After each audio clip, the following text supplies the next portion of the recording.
a witness. I know the Arabs are very good, no problem till the Zionist movement start.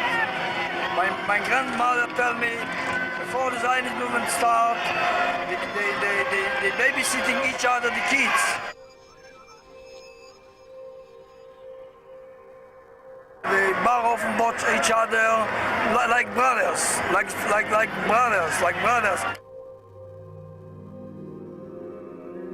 The idea of Zionism to take away the land from the Palestinians, from the Arabs, is starting the whole fighting. Not Arabs the problem, not Jews the problem, not Judaism, not Muslim, only Zionism.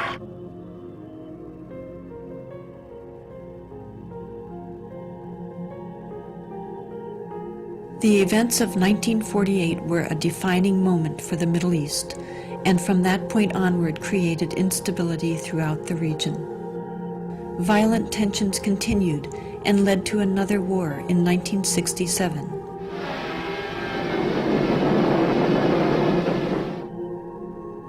In that war, Israel occupied the remainder of historic Palestine, what is known today as the West Bank and Gaza. Another myth was that Israel was about to be pushed into the sea, but I was working in the State Department at that time. There was no question of Israel being pushed into the sea. The question was just the rapidity and the totalness of the Israeli victory, and the victory was crushing. During the 1967 war, Israel displaced more than 400,000 Palestinians, half of whom were 1948 refugees, displaced for a second time in less than 2 decades. It became clear that the world was not going to address their plight. Palestinians in Israel lived as third-class citizens of a state whose core identity excluded them, while those in the newly occupied territories and abroad continued as dispossessed refugees. The United Nations passed resolution after resolution affirming their rights. Leaders of surrounding Arab nations verbally championed their cause, but failed to take action. Finally, Palestinians took matters into their own hands.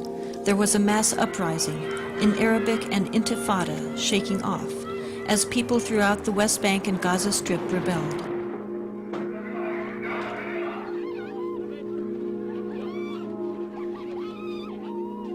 The Israeli government adopted a strategy, in the words of Defense Minister Itzhak Rabin, of might, power, and beatings, which became known as the break the bones strategy.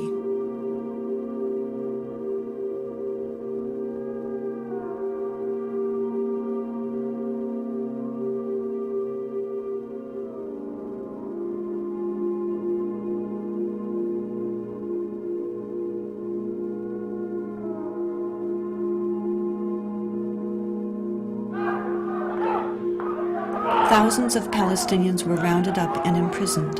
Since 1967, over 400,000. Many were held without any charges whatsoever, under harsh conditions where physical abuse and torture were rampant.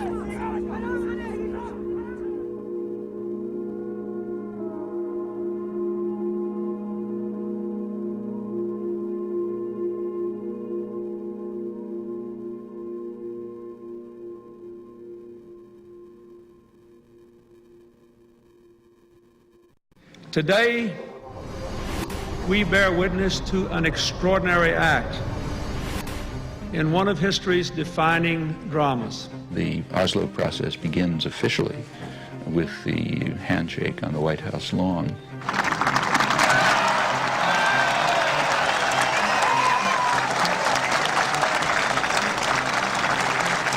I think the main misconception of the years of Oslo were years of peace. And in that period, when there was supposed to be a peace process underway, in fact, the daily lives of Palestinians throughout the occupied territories got worse and worse and worse. The reality, and I saw it with my own eyes, that this was a new form of Israeli domination over Palestinians.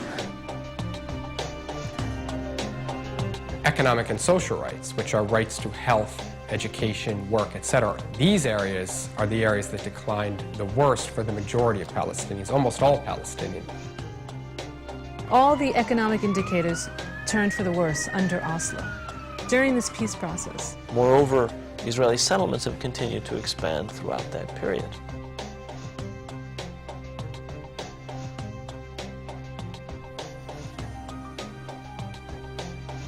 At the same time that Israeli control was expanding, the Palestinian Authority was given the trappings of power over the shrinking and non-contiguous Palestinian land, being held out as a future Palestinian state. The challenges of governing for the Palestine Authority are extraordinarily complex. This is an authority that has very little authority. It has virtually no power. Its power is derivative. It has the power that is given to it by Israel, and at any moment, any of those powers can be taken away. It was very convenient to believe that there is no occupation, that the occupation is over. How many aspects in your life somebody else determines for you? This is occupation. And Israel could determine, in the last 10 years, could determine everything. But everybody heard Arafat saying 10 times to 100 times that Ramallah is liberated and Gaza is liberated. How can it be liberated if there is an army around it?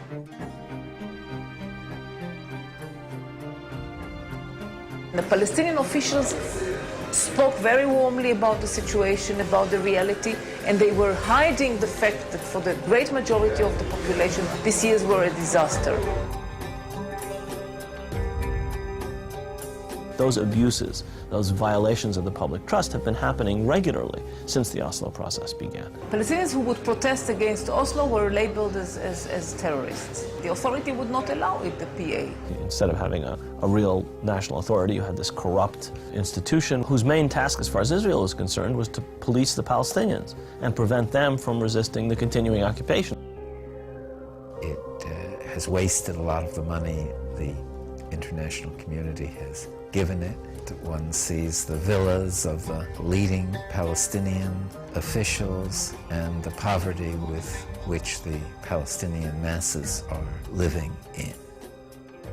The performance of the PLO in running the Palestinian Authority and its failures in negotiating with Israel have very much diminished support for the PLO leadership.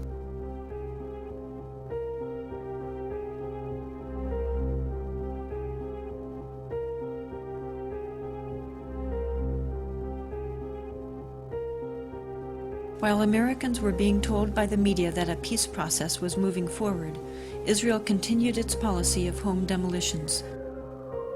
Since 1967, about 12,000 Palestinian homes have been demolished. More than 700 of those homes were demolished during the Oslo peace process.